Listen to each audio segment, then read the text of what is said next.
Expliquez-nous un petit peu ce que fait exactement Atolite. Atolite est une société, on est un équipementier. Donc on fabrique de l'équipement de test qualité qui aujourd'hui est utilisé dans l'industrie semi-conducteur, l'industrie photovoltaïque et également l'industrie de LED. Alors ça veut dire que vous adressez par exemple à quel genre de société? Ouais, donc aujourd'hui en fait on est vraiment selon le marché. Donc on s'adresse aux entreprises qui fabriquent des LED, donc qui fabriquent les structures de base pour faire les LED. Donc là il y a toute une liste au niveau mondial, notamment les leaders sont aux États-Unis et en Asie. Pour les entreprises aujourd'hui qui fabriquent les cellules solaires, donc les différents types de cellules solaires. Et là, encore une fois, c'est vraiment donc c'est pas les fabricants des panneaux ou ceux qui vont faire les installations. Nous, on s'adresse vraiment aux fabricants des matériaux qui ont besoin de tests qualité assez poussés pour être sûr que les cellules solaires, à la fin, atteignent l'efficacité voulue, en fait. Puis le troisième type d'entreprise, c'est tout ce qui est semi-conducteur. Donc les fabricants de semi-conducteurs, en fait. Les fabricants de wafers et puis jusqu'à un certain niveau aussi les fabricants des devices semi-conducteurs.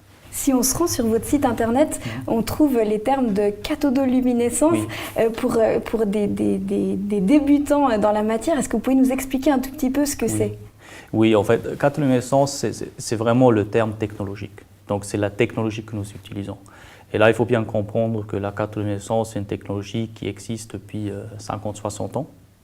Et nous, on l'a implémenté d'une manière très spécifique pour permettre certaines applications, en fait. Est-ce que le fait d'être sur le site de l'EPFL, ça vous permet d'avoir des ressources humaines ou intellectuelles plus facilement? Oui, en fait, ça nous aide. Donc, ça nous aide, un côté vraiment ressources directes, parce qu'on a engagé plusieurs fois des stagiaires. Et là, le fait d'avoir l'EPFL à côté, c'est une très grande aide. Et après, ça nous aide au niveau international. En fait, la réputation de l'EPFL nous aide au niveau international. De l'EPFL et du parc scientifique. Les gens, ils aiment bien venir ici. Et ça, c'est vraiment utile comme start-up. Comment vous êtes placé sur le marché? Vous êtes vraiment au début de votre évolution? Vous êtes déjà bien implanté? Non, on est au début. Là, on est vraiment au début. En fait, on a introduit notre premier produit fin 2011. Donc, on a eu le premier chiffre d'affaires vraiment basé sur notre produit en 2012. Donc là, c'est la deuxième année. Donc on est tout au début.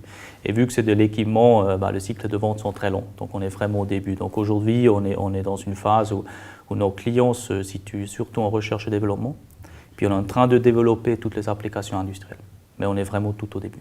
Est-ce que ça a été difficile de faire la transition entre des études dans le milieu scientifique et puis tout d'un coup devoir gérer une entreprise? Je ne peux pas dire que c'était difficile. C'était un changement. Et puis il faut le faire, ce changement. Et moi, j'ai eu pas mal de temps pour faire ce changement. Parce qu'à Atolite, en fait, on a commencé à travailler dessus en 2007-2008. Puis on a eu une très longue phase de développement de produits, qui était assez compliquée en fait. Ce qui a donné par contre beaucoup de temps justement à faire ce changement. Et après, bon, je veux dire, c'est une formation continue. Et puis moi, j'ai beaucoup appris avec les gens qui nous entourent. Donc moi, j'ai essayé d'avoir des spécialistes dans notre conseil d'administration, des spécialistes de différents domaines. Et après, on a également eu, par le coaching CTI, nous, on a beaucoup de soutien par ce coaching-là. Ce qui n'est pas toujours le cas, mais pour nous, c'était très bien en fait. Comment vous voyez les années à venir? Moi, je vais développer la société, bien sûr. Je vais développer la société vers ces marchés industriels. C'est là où on va être et c'est là où on peut générer le plus de valeur aussi pour nos actionnaires. Éventuellement, aller vers une vente de société. Quelle est la plus-value d'Atolite? D'accord. Alors, le côté unique, c'est qu'on a une technologie unique qu'on commercialise à travers nos produits. Et cette technologie, elle appartient à Atolite. Donc nous pouvons aujourd'hui faire des mesures que les autres, tout simplement, ne peuvent pas faire.